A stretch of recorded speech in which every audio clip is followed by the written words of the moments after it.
Guys thumbnail से आपको पता लग ही गया होगा कि ये मार्वल की लेटेस्ट वेब सीरीज है, तो आप बस वीडियो देखो, आपको एंजॉयमेंट खुद ब खुद मिलेगी। सीरीज की शुरुआत में जेनिफर वाल्टर उर्फ जैन को दिखाया जाता है, जो कि एक लॉयर है जो अपने अगले केस के लिए एक लंबी चौड़ी सी स्पीच को रेडी कर रही है। डेनिस नाम का एक लॉयर ज्यूरी के सामने इस केस का आखिरी दलील पेश करना चाहता है, लेकिन जैन उसे ये मौका नहीं देती। उसे अपना काम अच्छे से आता है, उसे पूरा यकीन होता है कि वो इस केस को जीत लेगी। जैन की फ्रेंड निकी को भी जैन की तैयारी में दम लगता है। इसके बाद जैन ज्यूरी के पास जाने लगती है, फिर वो रुकती है और हमें बताने लगती है कि वो एक हल्क है।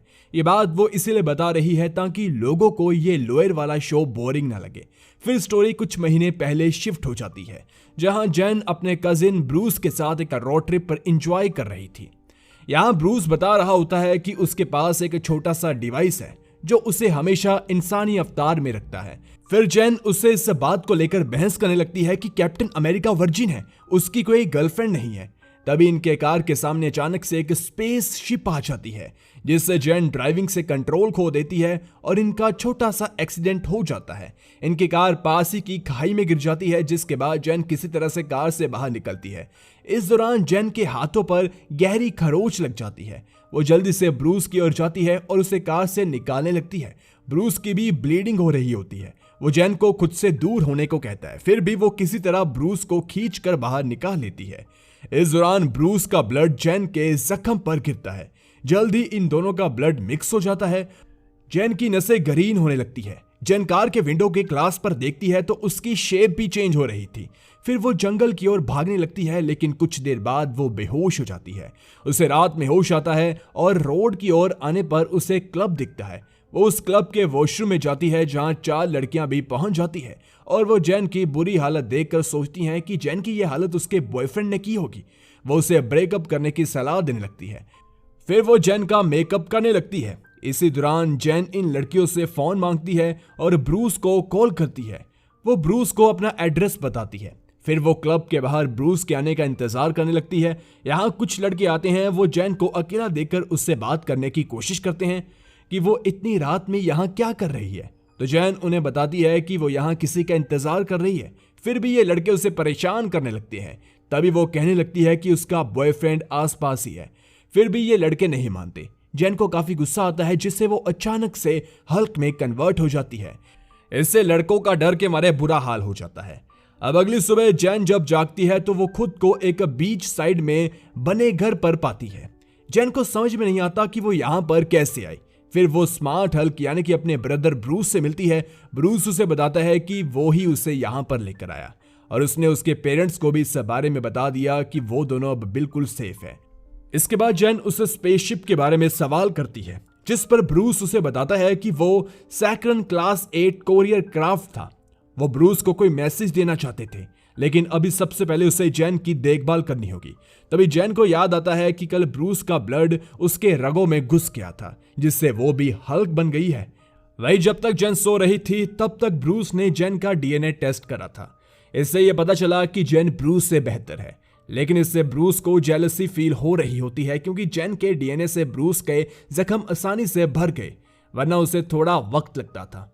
इसके बाद ब्रूस जैन के बचे हुए ब्लड सैंपल को डिस्ट्रॉय कर देता है ताकि वो किसी गलत हाथों में ना लग जाए, लेकिन जैन को इन सब से कोई फर्क नहीं पड़ता।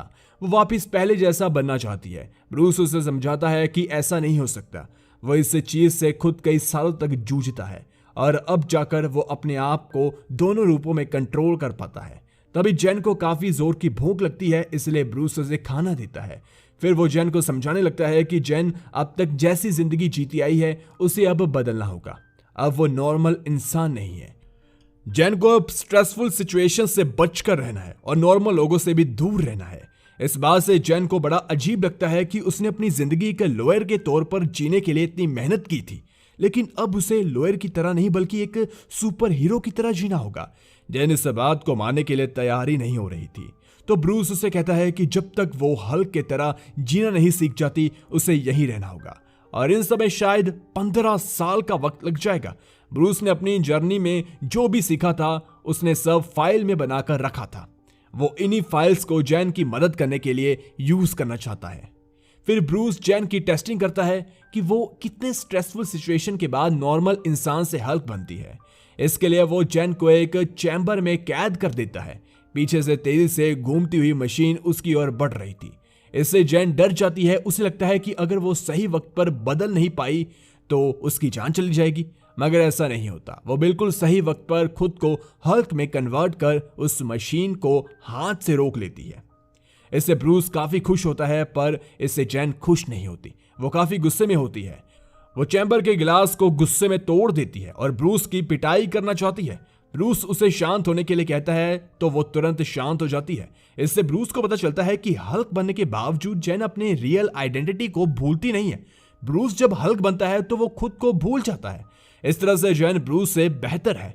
इससे ब्रूस को खुशी होती है, मगर जेलसी भी होती है। जेन अपने एक्सपीरियंस से बताती है कि जब वो पहली बार हल्क बनी थी तो उस वक्त उसके दिमाग में काफी चीजें चल रही थी, इसलिए उसे कुछ याद नहीं है। मगर इस बार सब कुछ ठीक है। वो अब अपने घर जाना चाहती है। ब्रूस उसे समझाता है कि वो इतनी जल्दी नहीं जा सकती। अभी उसे खुद के इमोशंस पर कंट्रोल करना सीखना होगा, क्योंकि उसके गुस्से की वजह से उसके आसपास की चीजों को नुकसान पहुंच सकता है। वो किसी की जान भी ले सकती है। इसलिए जेन वहां रुकने के लिए तैयार हो जाती है ताकि वो अपने अंदर के हल्क को कंट्रोल करना तो सीख जाए। उसे जब हल्क बनना हो तब वो हल्क बन जाए और नॉर्मल लाइफ भी जिए। ब्रूस जेन को सबसे पहले डियलेक्टिकल बिहेवियरल थेरेपी देता है ताकि जेन दो अलग अलग सिचुएशंस को कंट्रोल कर सके। इसके लिए वो जेन को कुछ योगा टेक्निक सिखाता है। इसके बाद अगली सुबह ब्रूस जेन को एक आयरन हॉर्न बजाकर जगाता है। इससे जेन गुस्से में हल्क बन जाती है। इससे जेन के बेड भी टूट जाता है, लेकिन वो तुरंत शांत भी हो जाती है। इसके बाद ब्रूस जेन के लिए न्यू बेड बनाता है। साथ ही उसे सलाह देता है कि अब उसे मजबूत जगह में रहना होगा और सीलिंग्स की ऊंचाई कम से कम 10 फीट तो होनी चाहिए, क्योंकि जब वो हल्क बनती है तो उसका वेट और साइज दोनों ही अचानक से बढ़ जाते हैं और काफी बढ़ जाते हैं।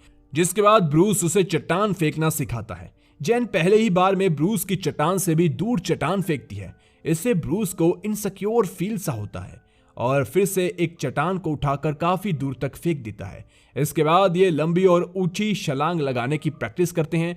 फिर ब्रूस उसे अपनी बॉडी को बैलेंस करना सिखाता है, लेकिन वो ये देखकर हैरान रह जाता है कि जेन तो आराम से बैलेंस कर रही है।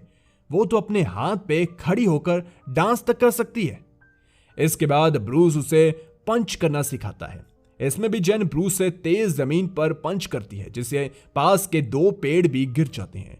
और इसके बाद गुस्से में ब्रूस जेन को खाई में धक्का दे देता है, लेकिन जेन आसानी से वापस आ जाती है। इसके बाद ब्रूस जेन को हल्क होने का फायदा बताता है। हल्क्स नॉर्मल इंसानों से कहीं ज्यादा शराब पी सकते हैं और उन्हें जल्दी नशा भी नहीं होता, इसलिए जेन भी काफी शराब पी लेती है। दोनों मिलकर काफी सारी बॉटल्स खाली कर लेते हैं और अगली सुबह जेन ब्रूस को डांटती है, क्योंकि उसने ये नहीं बताया कि उसे अब नॉर्मल इंसानों से कहीं ज्यादा हैंगओवर भी झेलना होगा। फिर ब्रूस योगा करता है, लेकिन अब जेन से रहा नहीं जाता। वो अपनी पुरानी जिंदगी में दोबारा लौटना चाहती है। वो अपने करियर पर फोकस करना चाहती है। इस पर ब्रूस उसे समझाता है कि वो दोनों इस दुनिया की रखवाली करने के लिए बने हैं। अब वो कोई नॉर्मल काम नहीं कर सकते, उन्हें सुपर हीरो वाली लाइफ जीनी होगी। जेन इस तरह से अपनी सुपर हीरो की रिस्पॉन्सिबिलिटी से भाग नहीं सकती। जेन को अपना गुस्सा कंट्रोल करना सीखना ही होगा। तो जेन कहती है कि वो तो गुस्सा अच्छे से कंट्रोल करती है। जब भी रास्ते में लड़के उसे बेवजह छेड़ते हैं या फिर कोई मेल कलीग उसे उसका ही काम सिखाने की कोशिश करता है, जबकि वो अपने काम में माहिर होती है। इस तरह से उसके रोजाना की जिंदगी में कई मौके आते हैं। अगर वो अपने गुस्से को कंट्रोल नहीं करेगी तो लोग उसे गुस्सैल और जज्बाती कहने लगेंगे। ये सारी बातें बोलते बोलते जेन को सच में गुस्सा आने लगता है। वो धीरे धीरे हल्क में कन्वर्ट होने लगती है। तब ब्रूस उसे दिखाता है कि वो हल्क बन रही है, तो जेन झूठ बोल देती है कि ये उसने जानबूझकर अपनी मर्जी से किया है।